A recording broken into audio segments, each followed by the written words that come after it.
hafu kongera municipality and Western Division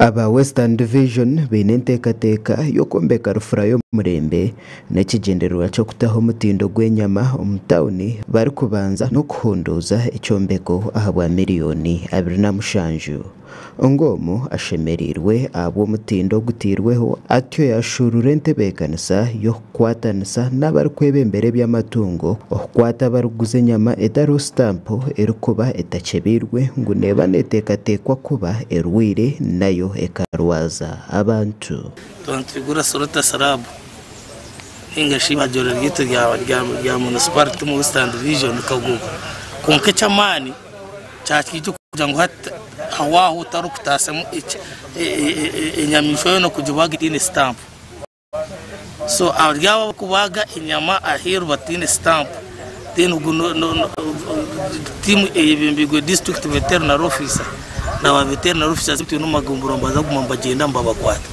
n'ekintu kibi kubaga inyama urikumango niyo kuribwa abantu kandi eje nyama batagitire stamp. Charles Makuru Meya wa Rukungiri Municipal Council yasibaba Western Division kukoresa kurunje sente z'abantu atyo yashaba kugumizamo bakamaririza kurunji umurimo wo gutekatekiruwe. And you councillors, you are mandatory by law the moment you collect more local revenue. You come to the speaker, I mean, you raise up your hand, Mr. Honorable Speaker. I am the chairman of finance. I am the secretary of finance. I am the chairperson of this division. In the last financial year, you collected so much.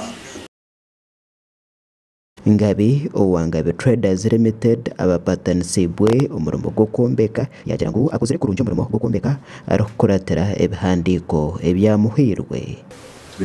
Kurira biochuzi twakorana engineer twakorana staff yaba kansara ikimucyo nekiba kwenda tukikora twatubusingi yabaje ninde shongana muntu wena tsigana ukimwe ne shongana nimwagana yo kutimba nyenda kubitaho abuba nyenda ngo gusinge bwanywe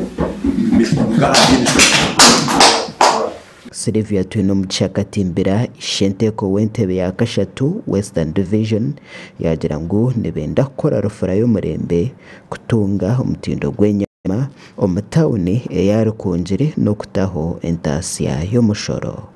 Ababaji bano babagiraho bakubagira umwana ikimesa ngo umuntu naza kweganya kugenya mejo so twaje ntujura no vetting kandi tutitaha standard hatu twakora phase 1 yo kuboneza fro kongana twenda tukore na phase 2 next financial year tute haka timba tugombeka haka store tute hama batemasya kugira ngo